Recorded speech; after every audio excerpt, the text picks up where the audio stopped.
You doing today, sir? Pretty good. Other than, no, the normal, panicked. I haven't written it. Every day's the same. I haven't written it. We're sitting in your studio right now. Would you say, because the last time I spoke to you was at Warner Brothers in their studio, would you say I that, had written it at that point. is this where you spend like 7 days a week, or is it like 5 days a week? What's 8 days a week. Really? No, 7 days a week. Yeah, no, absolutely. I mean, I spent, well, 98% of my life has been spent in this room, I would have thought. Is it something because, do you really work, are you a 7 day a week person, or do Pretty you, much, pretty much. I try to make it 6 days, but it doesn't ever quite work out. I'm always behind, which is entirely my own doing, because I suppose I'm a perfectionist. Well, I'm definitely curious about the way you work. When I speak to writers, a lot of writers talk about like the golden hour in the morning, like they have a 2-3 hour thing, and like some writers I speak to, screenwriters, Yeah. they will work from 9 to 5. As a composer, I'm curious, is there a set schedule that you Well, know? I work best at night. The good ideas sort of start coming around 1 o'clock in the morning, but then there's a lot of, because so much of my stuff is, sound design or just programming away or just orchestrating. So, the original ideas, the melodies and concepts come at 1 o'clock in the morning, but then there's all that other time that I can fill up with just doing the normal labor that goes into actually making a composition work. I'm getting to talk to you for a few different things today. Let's jump in right from the start with a rewind, which is Man of Steel. I was driving over here, I'm listening to the soundtrack, I effing love it. I told you this a while ago.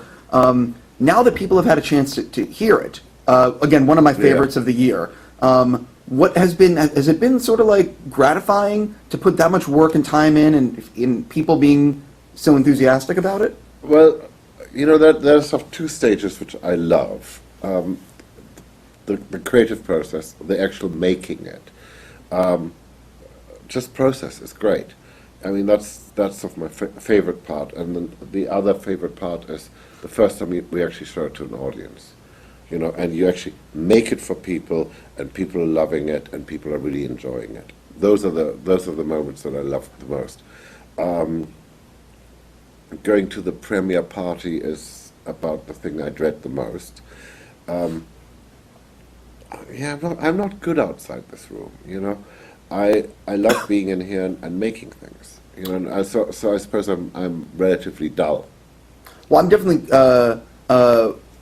You've done a lot of iconic scores, a lot of great stuff, and I'm just curious, what is it like for you, like hearing the recognition from fans and from people that listen to your work and saying, "Hey, you did a great job with this." Is it something that you know what I mean? No, no, it's this sort of strange thing.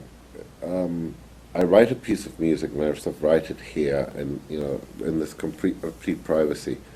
And at the same time, what it really becomes is I'm having a conversation with all these people I don't know, and it moves them, or it excites them, or it provokes them. It's not always a good conversation that comes back. Sometimes it's just like I hate this rubbish or whatever. You're the worst composer on earth, etc. But it's this sort of weird conversation I'm having with so many people all across the world without ever really knowing each other. But it feels like the music is talking to them, and in a peculiar way, of course, with the internet now, they all feel they have a right to talk back. And really, I mean, it's exciting and it's nice. It's genuinely nice, to have somebody get excited about a piece of music. Because I think the worst thing would be to just sort of write in a vacuum and just, you're writing good things, but nobody ever gets to hear it and nobody ever gets to respond. So you don't have that weird, strange, being part of the sort of fabric of society thing going on. Jumping into Ron Howard's Rush, I think that movie is really great, and love the music, love the film. Ron Howard did such a great job with it. Talk a little bit about how you first got involved in the project, and let's start with that. Well, it's an odd one, this one, because I got involved obviously because Ron asked me, but it's an independent film. It's an indie movie, and Ron doing this indie movie, and in a funny way, I'm the bridge. But really, what happened was, because it's an indie movie, and it really was, Andrew Eaton and the Eric Fellner at working title, and I started at working title. My beautiful laundrette, all my early movies were working title indie movies. And so for me it was sort of going full circle, but at the same time for Ron, the adventure was to be taken completely out of his comfort zone of doing a big studio picture and working in this sort of indie framework. And I think it was actually genuinely exciting for him. I mean, I think he loved this more than anything else. I think it's one of his best movies. I had this conversation with James Hunt's team manager from the 1976, the McLaren team manager, who, was telling me all the great James Hunt stories. But one of the things he said was, yes, they worked really hard. That 76 season was really hard, and these guys were really on, but he'd never seen anybody work as hard as Ron Howard does. His sort of dedication to just being there at 5 a.m. in the morning and still watching dailies at 11 o'clock at night. And yes, he's a 7-day guy as well. So the whole process was like this. We had no money, or, we had an indie budget. I'm sorry. And just taking Ron out of this normal way of working, I think, was really, really exciting. I think it shows in the movie. I mean, there was a point where we didn't even know if we could shoot any races. This whole movie, Peter Morgan's script, actually works without any of the races in it, because we didn't know if we would ever have the money, or if we could have the visual effects, or if we could get the cars. I mean, the cars, for instance, most of the cars used in the movie are the real thing, and they all belong to very, very rich, CEOs of, billionaires. And Ron basically persuaded them that they would come and drive their cars in the movie.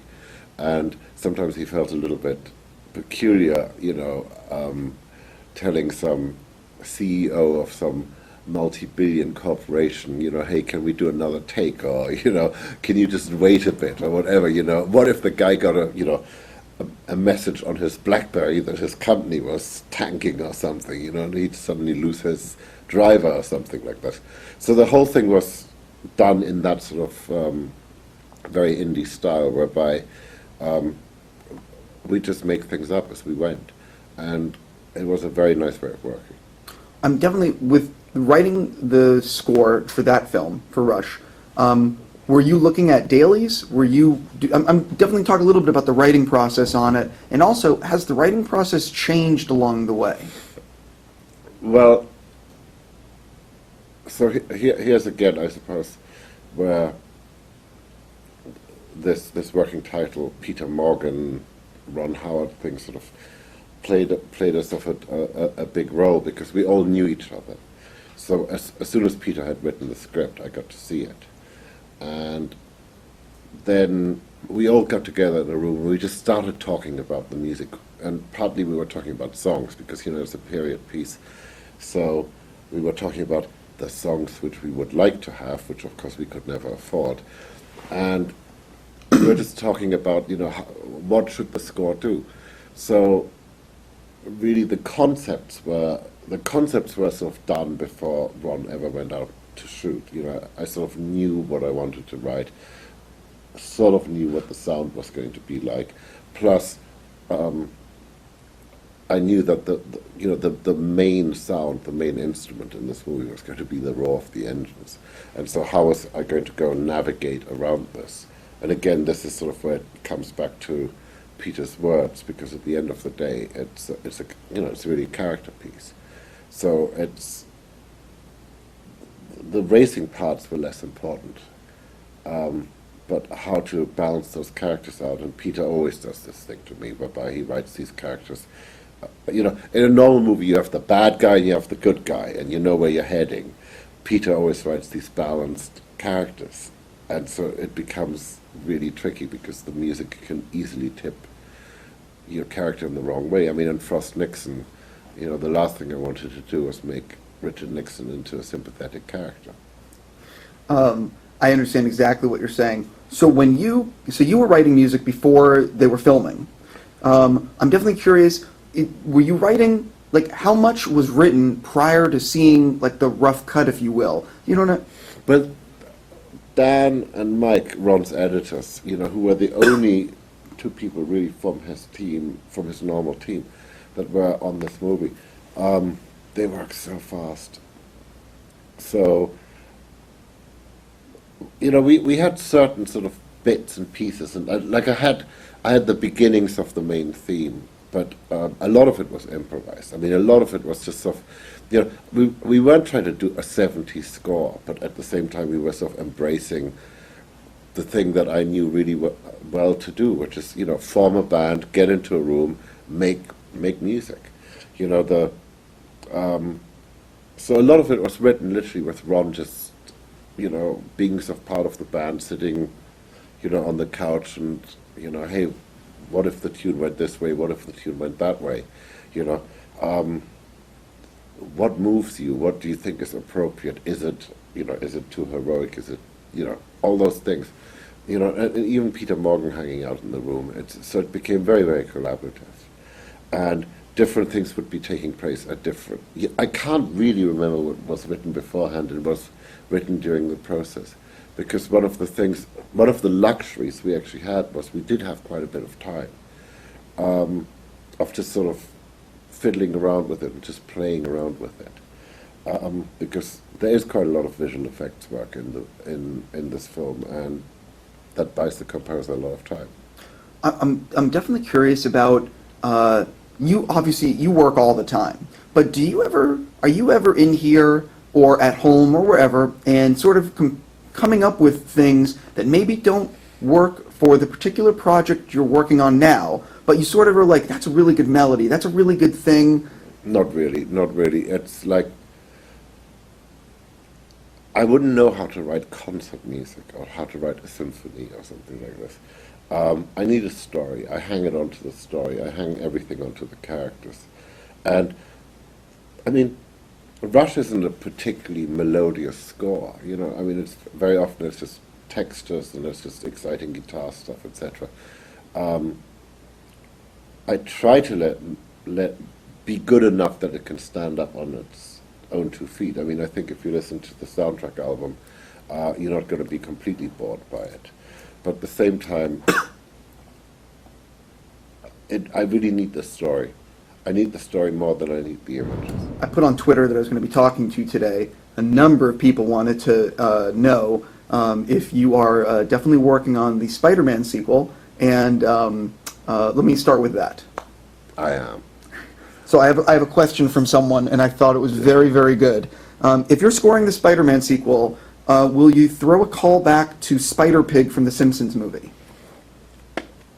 No, I will not. But you have no idea how tempting it is. Yes, exactly. Because I've ruined it once before with Spider-Pig. No. It's like every once in a while in the conversation, that it's sort of somebody mentions it. No, not in a serious way, of course. No, I can't do that. But I do have some ideas. I just I'm sort of grappling with a completely different way of doing it right now, and literally it's just the laboratory doors are open right now, and I have an idea. I haven't played it to anybody yet, so I don't even know if it's going to work yet, because you never know. Music is this weird, undefensible thing, it either resonates with you or it doesn't. I either get the tone right or I won't, but it's serious experimentation time at the moment. Has Mark shown you a rough cut too? Oh, yeah. I have a movie. A lot of people are very excited for the sequel, myself included. I think one of the things, not to put myself in this, but one of the things about his first film that really works were the relationships. And You have no idea how well the relationships work in this one. I mean, that is what he's masterful about. I mean, truly, truly, truly wonderful. I mean, and the movie just sort of sparkles whenever, I mean, because it could be so easily a movie driven by action, and it really is driven by charm and love and sparkling dialogue and just the chemistry between the characters is fantastic. I think that's also that's true with every one of these summer movies. If you don't have characters that you care about, the action is meaningless. Right. And it really does come down to, do you care about the people on screen? Right, exactly. And and look, I've done a lot of action. I've done a lot of buildings falling down recently and things exploding. So I'm sort of trying to figure out, is there a slightly different way of doing it? And I'm not sure yet, but I'm certainly working on it. Well, I was going to say, is there because you're doing Winter's Tale, and then you have Spidey. Is it where you can work on both at the same time, or is it like, I'm doing Winter's Tale, when that's done, I'll move into Spidey? Today is a Spidey day. Oh, actually, literally today. Yeah, literally today is a Spidey day. And then Monday will be a Winter's Tale day again. It's I don't really like dividing them up like this. It's just I'm starting very early on Spider-Man.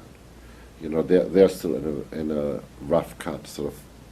I'm actually starting sort of a month early, but because I want to experiment, I'm just using that time to experiment. And Winter's Tale is actually at a place now where I've written all the tunes, everything is really in place. It's just a matter of orchestrating and moving some things around and sort of fine-tuning things.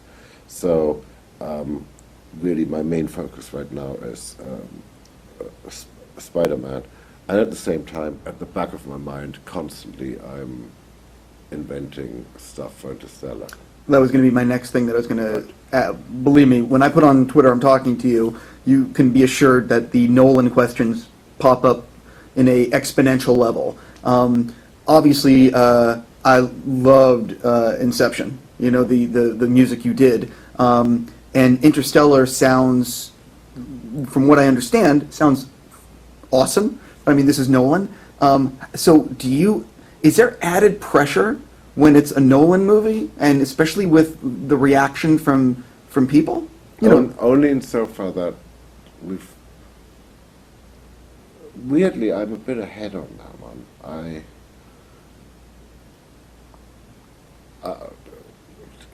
Circumstances beyond my control. I wrote him a main theme in January Of this year? Yeah, while he was writing. It was something. Sometimes it's nice for a screenwriter not to just sit there all by himself, but to have maybe a little piece of music to, Sure. inspire. So without, and I'm being vague, and I'm being in full Chris Nolan mode, where I will not give anything away, but there's a tune, there's a theme there, and the other thing is we had this sort of conversation about, 9 years we spent in our Batman world, and the textures and the music and the sounds and the thing we sort of created has sort of seeped into other people's movies a bit. Yeah. And so it's time to reinvent. The endless string ostinatos need to go by the wayside. The big drums are probably in the bin. And so right now it's just this sort of time where I'm sort of just pondering what else we can do. And there are a few ideas. I mean, of course there are a few ideas. the challenge isn't, oh, it's a Chris Nolan movie. The challenge is, Chris feels the same challenge. I mean, I think, let's do something new. We have something to say. There's something. He really has got something to say. There's a solid backbone to this thing, and it's an important story. And we want to tell it in a way that nobody else has ever done.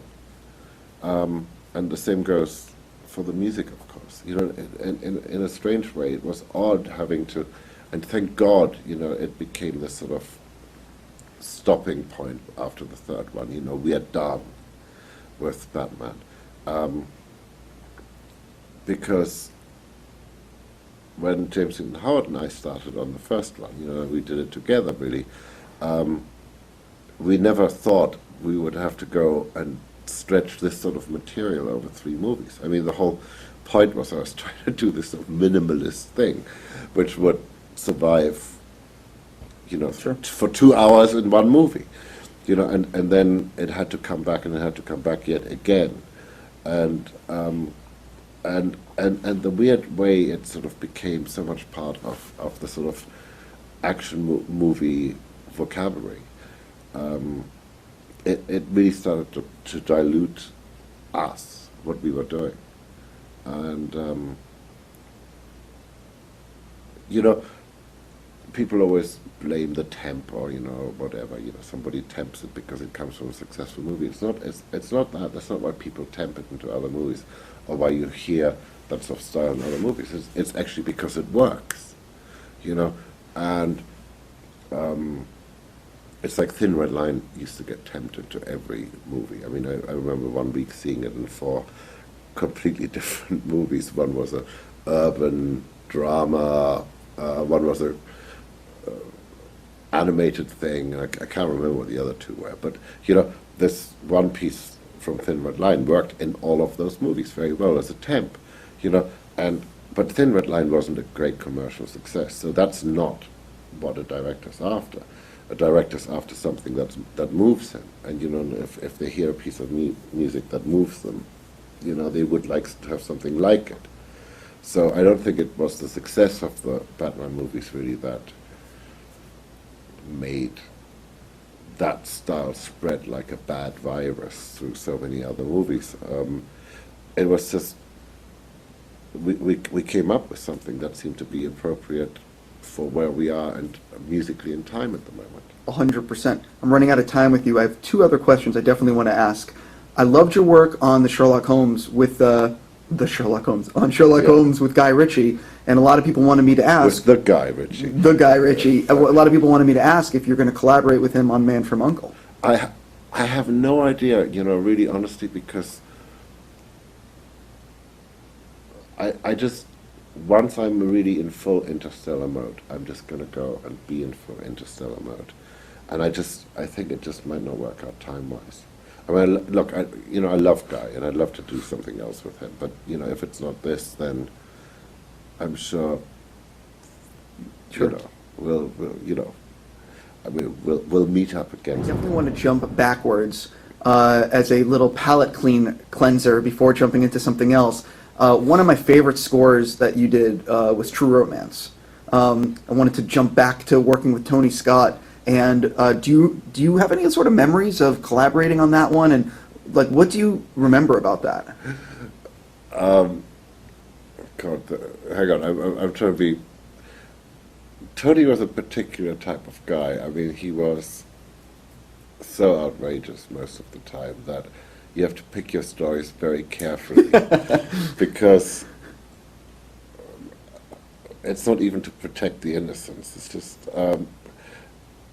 Tony offered me my first movie ever in this town. I was still living in London, and he'd be phoning up, and he'd be saying things like, "Hey, do you ride motorbikes?" I'm going, No, I don't ride motorbikes. He goes, "That doesn't matter. You just come on the back of mine, and we go into the desert, and at night you just hear the desert." So that was that's the sort of that was my introduction to Tony Scott. That we'd go really fast. Everything had to be dangerous. If it wasn't dangerous, if it wasn't on the edge, if it didn't have, You know, if the equipment didn't start burning, we weren't doing it right. Everything, you know, if people weren't outraged by what we are doing, we weren't doing it right. You know, if somebody had done it before, you know, then it wasn't, you know, it was boring. You know, so he was pushing the envelope with everything all the time, and at the same time, you know, I mean, one of the great things about Tony was, you know, I mean, he had a wicked sense of humor, but he had a huge, big heart, and he always knew everybody's name, and everybody was included. It was just this big, rowdy family affair of him pushing us. I mean, I remember, you know, like this first movie he offered me. I mean, it basically ended with his producer going, "Hans, who?" You know, forget about it. Which was actually quite lucky for me because I got Rain Man instead. You know, I was devastated that I wasn't doing Tony's movie, and then I got Rain Man instead, which turned out much better than Tony's movie at the time. But then as soon as I was credible, you know, he asked me, what was the first thing we worked on? Oh, Days of Thunder. So I did actually do another, you know, and it was typical Tony style. It was down in Daytona.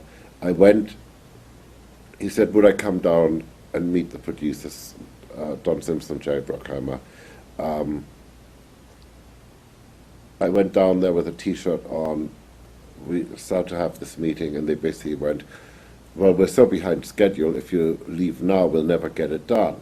We'll build your studio. So suddenly, I'm stuck in Daytona with one T-shirt, but they're building me this beautiful studio in this warehouse, etc. You know, and the one-day trip turned into 3 months, you know, of just. I learned how to drive. I learned, you know, I didn't know how to drive, so the stunt guys decided they're going to teach me how to drive. So now how to drive left really fast. It never got any better. I do remember the Days of Thunder. I remember reading about Days of Thunder, and that was one of those productions that was really behind schedule, that had to make the date, and it was one of those movies. Or am I mistaken about all this? Oh, no, you're completely right. You're completely right. It was complete insanity. But sort of, but again, you know, because it was Tony, he just keep it recklessly fun. I mean, I you know, it's like, actually the way the stunt guys, let me finish that story off, because the stunt guys were basically not giving me the time of day, because, you know, number one, I couldn't drive, number one, I was probably really boring, you know, and I wasn't into this whole macho culture that they were into. But then I had this idea that Jeff Beck should come and play guitar, so Jeff Beck turned up, and suddenly I was the most popular guy amongst the stunt team, you know, stunts unlimited hats, stunts unlimited T-shirts, you know, whatever I wanted.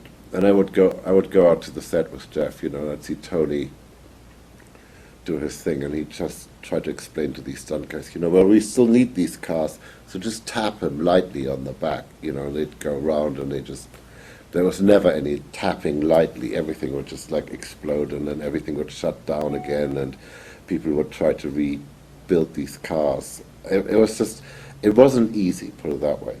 So I came to Rush with some experience, you know.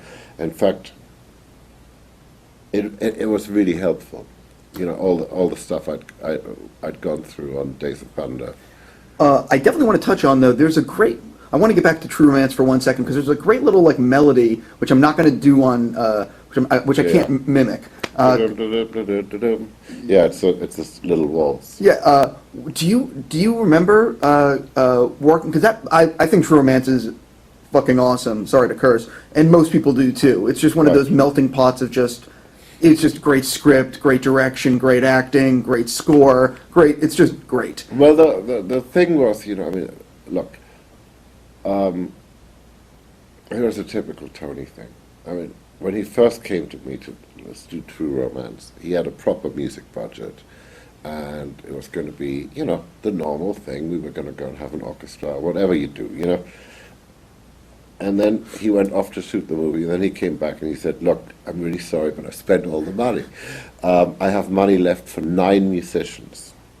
And I was really pissed off at him. You know, it's like our relationship was always like this. You know, it's like, you know, he'd promise you can have the whole orchestra, and then he'd spend all the money on visual effects or something like this. You know, and then, so it was another one of those. And all I remember was as a kid being, you know, in Germany in music class where we had these xylophones and marimbas, etc., and Karl Orff music. You know, that's what we were learning, and it was just a horrible noise, but it was sort of an innocent noise. You know, I mean, imagine a whole class playing these little marimbas, you know, and nobody could hit the right note, and everybody was out of time. And I thought, you know, okay, so Tony, you took away all the money. All you're going to get is these little marimbas and basically kids playing it. But I thought there was a great juxtaposition as well between the violence and this very innocent music. And I thought it went really well with the characters. And fair enough, I mean, it's pretty much the same idea as Terry Malick used in Badlands. I mean, except he used the real Karl Orff piece. And I hadn't seen Badlands at that point. It wasn't until I started working with Terry that I actually saw Badlands and went, oh, you know, it's not that, you know. Somebody else heard that. It's actually called school music, Schulmusik, that, you know, the Karl Orff piece. But I just thought that'd be something really cool about doing something which was so wacky and so innocent and so pure and so childish and so childlike, because, you know, whenever the violence gets really crazy, I mean, you know, like you know, after Kristen Slater kills Gary Oldman, and she's saying, that's so, and you think she's going to say dreadful or terrible or how could you, and she goes, that's so romantic, you know, and it's this sort of little girl's perspective on the world. And I mean, that's really, you know, part of it is design, part of it was just, you know, again, Tony pushing the envelope and going, hey, can we come up with something really, you know, it's not strange enough. I mean, that used to be, you know, he used to say that all the time to me. It's not strange enough. It's something that's coming out for most people in a week. 12 Years a Slave. Saw it at Toronto, easily like one of the best films of the year. Going to be a player at the end of the year with like awards. It's a great movie. Talk a little bit about collaborating with Steve on it, and how early on did you get involved in the project? I don't know. Steve and I had this sort of conversation, I think a year before he started making the movie. It was just a conversation amongst, you know, he likes what I do and I like what he does. And then he sort of phoned me out of the blue and said, actually he was here in Los Angeles because he was setting up the film. And then he sort of phoned me out of the blue and said, you know, hey, I've done this movie, can I show it to you? And of course, I loved it. What's not to love? I mean, it's an amazing piece of work. But I felt I wasn't, you know, I sort of felt I wasn't the guy in a way, you know. I felt it was such an important, heavy, incredible subject, you know. Why is he picking me? So it took a bit of persuading from him, just to give me the confidence to do it. But he's such a, you know, he's such a lovely man. You know, I mean, he's just, he's the real thing. You know, and like Tony in a funny way. I mean, the thing about Tony was you would follow him to the end of the earth, and with Steve, you follow him to the end of the earth. It's as simple as that. You know. I remember it's another Tony thing. You know, it's a movie I hadn't worked on, and some of the crew was coming over here to just take a break from the insanity, and they said this was the worst experience we ever had, and at the same time it was the best experience we ever had. And I said, why? And they said, Tony. You know, so which was quite the opposite actually on 12 Years a Slave, where it was one of the best experiences I ever had, because Steve is just so open and so inclusive and so loving. That's the only way I can describe him. And so clear about his direct. I mean, or maybe it's just clear to me. I can't remember which piece of music it was, which cue it was, but he said, the way it should end is just the way. Imagine a white canvas and just the way a paintbrush leaves the canvas. Oh yeah, I get that. There was a wonderful way of describing how you get out of a scene. And at the same time, I think important movies are very few and far between. Movies that actually mean something and actually, not in a pretentious way. And Brad Pitt said it in Toronto, so it's not my line, but I think he's absolutely right. It took an Englishman to make a story about one of the great tragedies of America. And, while, for instance, Rush, for me, was a real period piece. It was really set in, 1976, I could feel it. 12 Years a Slave, which is truly a period piece, I constantly kept thinking is addressing our current, it's set in the present. It's set in this time because it's the conversation we've never had. It's the conversation we still need to have. And if it does anything, it should start a conversation. And I think that's what he does brilliantly in a not a didactic way. And the way it just sort of unblinkingly and very simple, there are no tricks in this movie, which is other, the great trick in the movie is it's a great story, it's beautiful cinematography, and the acting is extraordinary. I mean, I don't think people, I hope people realize, other than Chiwetel, who's of course peerless in this movie. I mean, Michael Fassbender, what the courage he shows to be that dark, to go that far, it's like, I think the whole project was just, Steve is a great leader, just like Tony was a great leader. Well, you touched on something there which I totally agree with, which is the film presents the material without sort of, it presents it very simply, Yeah. but very powerfully. Yes. Like it's not overly directed, it's like you're there. Absolutely. And when you're writing music to accompany those visuals, do you sort of, how is that, when it's not, you know what I mean, when it's not... The music on the whole is actually very beautiful. It's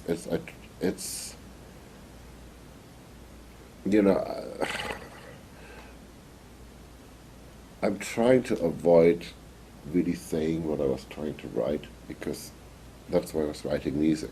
Sure. That's why Steve wanted me to write music, because at a certain point words and they just get in the way of the thing, of what we were trying to do.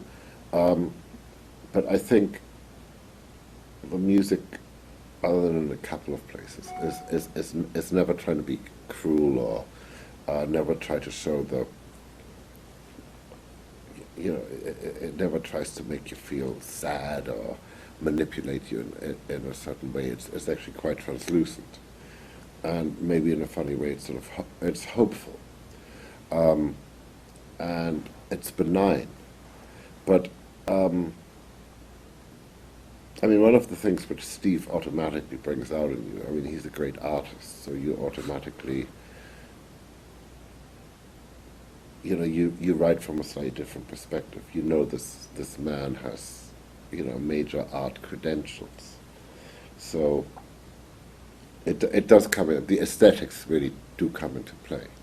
But at the end of the day, you have to leave all that aside, because what he did was, he just presents you with this very honest, very unblinking look at a past that I think is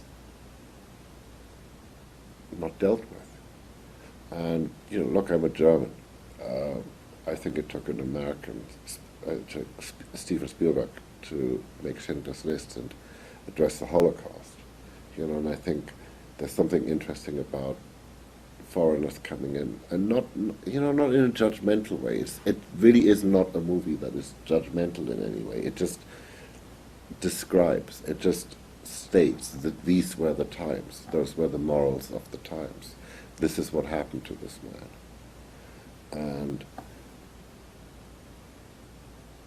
And in Toronto, I was not in a cynical way, but just those last 5 minutes. I know this movie like the back of my hand. I just sat back and I just listened to the room, and there was the sound of the audience, the emotion of the audience, and then it cuts to black and there was complete silence in the best possible way, where I knew we had devastated them in the right way. And it was very powerful. And I think that's what filmmaking should be. Filmmaking at its best leaves you breathless, leaves you devastated, leaves you wanting to have a conversation, makes you want to look to your neighbor and go, can we talk about this for a moment?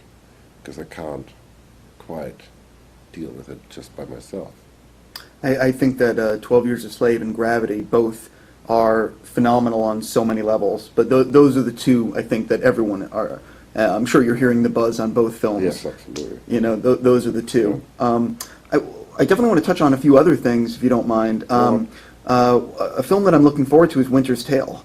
Are you finished with that? Or are you still? Oh no, I'm way in the middle of it.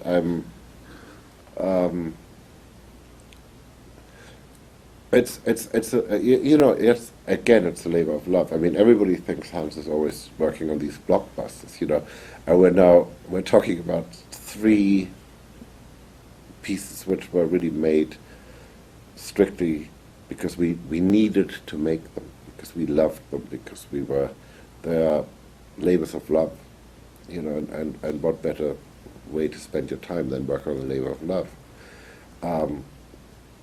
And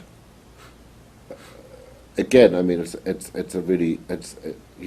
get to use it. I get to be in a complete different world. I get to use a complete different style, which is what I like doing. I like to go, Rush and 12 Years a Slave couldn't be any more different from each other. Totally. It's important just for me that I can go, and I haven't done a great romantic love story in a long time. And if I tell you what I think the last great romantic love story is that I did, you're probably going to laugh. I think the last great romantic love story I did was Hannibal, which I always saw as a romantic comedy. And I told Whitney that. I remember saying to him, come on, it's some absurdist romantic comedy farce. And he totally agreed. He could never understand why people were, that crazy scene at the end where the dinner party, basically. That's a really good scene. It's a great scene, and Ridley always thought, it was a great comedy scene. It's the theatre of the absurd. But at the same time, my thing was that Clarice Starling would be pushing paper at the FBI, if anything, were it not for Hannibal Lecter. And Hannibal Lecter would be just whatever he would be, serial killer, great cook. But if they didn't have this passion for each other, they need each other. I mean, they complete each other in a way. So that was, to me, a great romantic love story. True gothic passion. I have to ask, have you been watching Hannibal on NBC? No, I haven't. I mean, because of the way my life is, where I don't get home to watch television or anything like this, I have to actually, plus I'm naughty. I wait until the season is finished and I get the whole thing, and then I sort of pig out. I don't go to sleep. And I'm giving you a thumbs up on the Hannibal NBC show. Yeah, I hear it's great. It's really well I done. hear it's great. Yeah, but getting back into Winter's Tale for a Sorry. second. No, I just want to definitely touch on We're that. wandering here. No, and it's fine. I like wide-ranging conversations. I'm definitely curious about what can you tell people about about the work that you're doing on it? It's a really, for me, an incredibly traditional score, which is a sort of a good thing. I haven't done those in a while. You know, it's proper tunes, proper melodies, proper orchestration. I'm working with my friend Rupert Gregson-Williams, Harry Gregson-Williams' brother, who's a brilliant arranger, orchestrator, composer in his own right. It's just fun, the two of us being extraordinarily romantic. And I don't want you to misunderstand that. But no giggling from the cheap seats over there either. But no, you know, it's a story that is about magic, and it's about hope, and it's about what's our purpose on earth. And every once in a while, I have the luxury of spending my time thinking about what is our purpose on earth, or what is love. You know, I mean, the luxury of my existence is really that I get to deal with those sort of questions on a daily basis. You know, I mean, 12 Years a Slave is, whichever way you look at it, it's a profound love story as well. It's a man who all he wants to do is get back home to the woman he loves and the children he loves, and that's what keeps him alive. And what a luxurious existence I have to be able to ponder that. The Man of Steel sequel is obviously filming next year, and it's obviously going to have Batman in it. Yeah, I know. It's creating a bit of a problem in my head right now. Quite honestly, I mean, I got to sit down with Zach and have a chat with him about, you know, what he's trying to do, because what I don't want to do is I don't want to go back to that, well, it's a different Batman, Christian Bale, you know, and what I did with Chris, that needs to have its autonomous life. I don't want to go and now appropriate that and put that into the other Batman, you know. Well, I definitely want to know, when did you hear that the sequel would have Batman, and what was your reaction with Ben Affleck? Because I'll just say, I think he'll be a very good Batman. Of course he'll be a really good Batman. I mean, look, it's really quite simple. The man isn't a fool, and he's not going to set himself up for fall. I mean, he's a great filmmaker in his own right. He really is. I agree with you. Know, he's been knocked around enough. I mean, look, we all have sins of our youth. It's just when you're an actor, you know, it's incredibly visible. I think he's become a much more astute actor, and I think he'll make a great Batman. I think he knows exactly what he's doing. So do I think it's a good idea? Yes, I think it's a good idea. I think he's great casting, especially because of all that, you know, that has been said about him. I mean, look, I think it was incredibly vicious. I think the way he got attacked was just unbelievable. It was shocking, actually. It was so shocking. But you know something? When Chris cast Heath Ledger as the Joker, maybe we weren't quite as big yet. You know, maybe it wasn't quite as visible. But there's a lot of that going on as well, that was complete miscasting. How could you? Only Jack Nicholson could play the Joker. I mean, you guys, what are you doing? And partly, you know, the secrecy surrounding, for instance, a Chris Nolan project is not really secrecy, it's privacy. Because we have to be able to work in private. We have to try things out. We have to fail in the comfort of our own little studios and our own little cutting rooms, etc. You know, to figure out what we're really trying to do. It's all a laboratory. It's all an experiment. And the last thing you want to do is, and I've been on movies where, you know, I was on one movie, I'm not going to tell you which one, where a journalist from the LA Times came to a preview and reviewed our work in progress. And it truly, I mean, we were just trying something out. We were just putting something in front of an audience to see, you know, hey, what do you think? Will it work? You know, we have to learn from these things, and you have to learn in privacy. And the other thing is, we don't really want to tell everybody what the movie is going to be. I mean, I think Dark Knight is a perfect example of everybody knowing we were making a Batman movie, but when it came out, it's certainly not the movie they expected.